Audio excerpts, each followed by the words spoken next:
ಪೇಡ ನಗರಿಂದ ಖ್ಯಾತಿ ಪಡೆದಂಥ ಧಾರವಾಡ ಜಿಲ್ಲೆ ಈಗ ಆಫೂಸ್ ಹಣ್ಣಿಗೂ ಕೂಡ ಫೇಮಸ್ ಆಗ್ತಾ ಇದೆ ಅಂತ ಹೇಳ್ಬೋದು. ಹೌದು, ಧಾರವಾಡ ಜಿಲ್ಲೆಯ ಹೊರತುಪಡಿಸಿದಂತೆ ರಾಜ್ಯ ಹೊರರಾಜ್ಯ ಇರ್ಬೋದು, ಹೊರದೇಶಕ್ಕೂ ಕೂಡ ಧಾರವಾಡ ಜಿಲ್ಲೆಯಲ್ಲಿ ಬೆಳೆದಂಥ ಮಾವಿನ ಹಣ್ಣುಗಳಿಗೂ ಕೂಡ ಅಷ್ಟೇ ಬೇಡಿಕೆ ಇದೆ ಅಂತ ಹೇಳ್ಬೋದು. ಇದನ್ನು ಅರಿತಂಥ ಧಾರವಾಡ ತೋಟಗಾರಿಕೆ ಇಲಾಖೆ ಕೂಡ ಏನಂತಂದರೆ 3 ದಿನಗಳ ಕಾಲ ಏನು ಮಾವು ಪ್ರದರ್ಶನ ಜೊತೆಗೆ ಮಾರಾಟ ಮಳಿಗೆಯನ್ನು ಆಯೋಜನೆ ಮಾಡಲಾಗಿತ್ತು. ಇನ್ನು 14ನೇ ತಾರೀಕಿನಿಂದ ಆಯೋಜನೆ ಮಾಡಿದಂಥ ಮಾವು ಮೇಳ ಪ್ರದರ್ಶನ ಮತ್ತು ಮಾರಾಟದ ಮಳಿಗೆಯನ್ನು ಈಗಾಗಲೇ ಕೂಡ ಗ್ರಾಹಕರ ಬೇಡಿಕೆಗೆ ತಕ್ಕಂತೆ ಮತ್ತೆ 3 ದಿನ ಏನು ಎಕ್ಸ್ಟ್ರಾ ಏನಂತಂದರೆ 19ನೇ ತಾರೀಕಿನವರೆಗೂ ಕೂಡ 3 ದಿನಗಳ ಕಾಲ ಅವಧಿಯನ್ನು ಹೆಚ್ಚಿಗೆ ಮಾಡಲಾಗಿದೆ. ಇದರಿಂದ ಕೂಡ ಏನಂತಂದರೆ ಧಾರವಾಡದ ತೋಟಗಾರಿಕೆ ಇಲಾಖೆಯಲ್ಲಿ ಆವರಣದಲ್ಲಿ ನಿರ್ಮಾಣ ಮಾಡಿರುವಂಥ 30ಕ್ಕೂ ಹೆಚ್ಚು ಮಳಿಗೆಗಳಲ್ಲೂ ಕೂಡ ಏನಂತಂದರೆ 52 ವೆರೈಟಿಯ ಮಾವಿನ ಹಣ್ಣುಗಳು ಕೂಡ ಏನಂತಂದರೆ ಲಭ್ಯವಾಗ್ತಾಯಿದ್ದಾರೆ. ಅದರಲ್ಲೂ ಕೂಡ ಧಾರವಾಡದ ಫೇಮಸ್ ಆಫೂಸ್ ಹಣ್ಣು ಕೂಡ ಇಲ್ಲಿ ಲಭ್ಯ ಇರೋದ್ರಿಂದ ಧಾರವಾಡ ಜಿಲ್ಲೆಯಲ್ಲಿ ಆರಂಭವಾದಂಥ ಮಾವು ಮೇಳ ಮತ್ತು ಪ್ರದರ್ಶನಕ್ಕೆ ಧಾರವಾಡ ಜಿಲ್ಲೆಯ ನಗರ ಮತ್ತು ಗ್ರಾಮೀಣ ಪ್ರದೇಶದಿಂದ ಬಂದಂಥ ರೈತರ ಒಂದು ನೇರವಾಗಿ ಕೂಡ ಅಲ್ಲಿ ಮಾರಾಟವನ್ನು ಮಾಡಿರೋದ್ರಿಂದ ಗ್ರಾಹಕರಿಗೂ ಕೂಡ ಅಷ್ಟೇ ಒಳ್ಳೆಯದಂಥ ಮಾವಿನ ಹಣ್ಣುಗಳು ಲಭ್ಯ ಇರುತ್ತಿರುತ್ತೆ. ಇದರಿಂದ ಕೂಡ ಏನಂದರೆ ಗ್ರಾಹಕರ ಸಂಖ್ಯೆ ಕೂಡ ಹೆಚ್ಚಾಗಿರೋದ್ರಿಂದ ತೋಟಗಾರಿಕೆ ಇಲಾಖೆಯವರು ಕೂಡ 3 ದಿನಗಳ ಕಾಲ ಅಂತಂದರೆ ಮಾವಿನ ಹಣ್ಣನ್ನು ಮಾರಾಟ ಮಾಡೋಕ್ಕೆ ವಿಸ್ತರಣೆ ಮಾಡಿದ್ದಾರೆ. ಈಗಾಗಲೇ ಕೂಡ ಏನಂತಂದರೆ ಮಿಯಾಜಾಕಿ ಎಂಬ ಪ್ರಮುಖವಾಗಿರುವಂಥ ಲಕ್ಷಾಂತರ ಬೆಲೆ ಬಾಳುವ ಹಣ್ಣು ಕೂಡ ಎಲ್ಲರ ಗಮನ ಸೆಳೀತದೆ ಅಂತ ಹೇಳ್ಬೋದು. ಯಾಕಂತಂದರೆ 1 kg ಮಾವಿನ ಹಣ್ಣಿಗೆ 2,70,000 ಬೆಲೆ ಬಾಳುವಂಥ ಮಿಯಾಜಾಕಿ ಮಾವಿನ ಹಣ್ಣು ಕೂಡ ಇಲ್ಲಿ ಲಭ್ಯವಾಗಿರುತ್ತದೆ ಮತ್ತು ಜೊತೆಗೆ ಪ್ರದರ್ಶನಕ್ಕೂ ಇಡಲಾಗಿದೆ.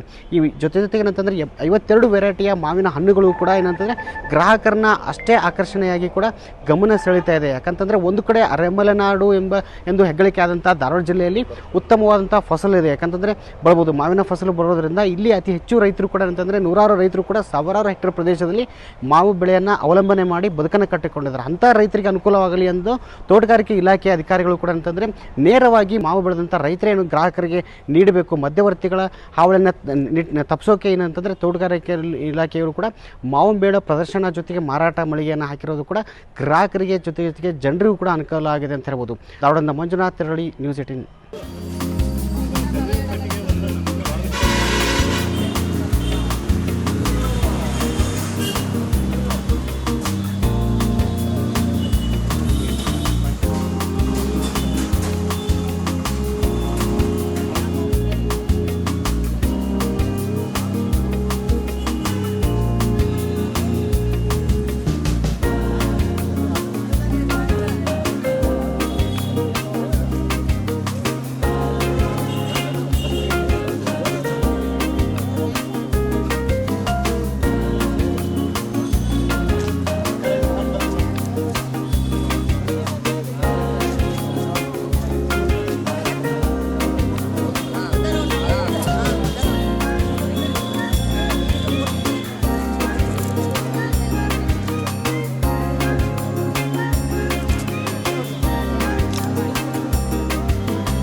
सर अध्यक्ष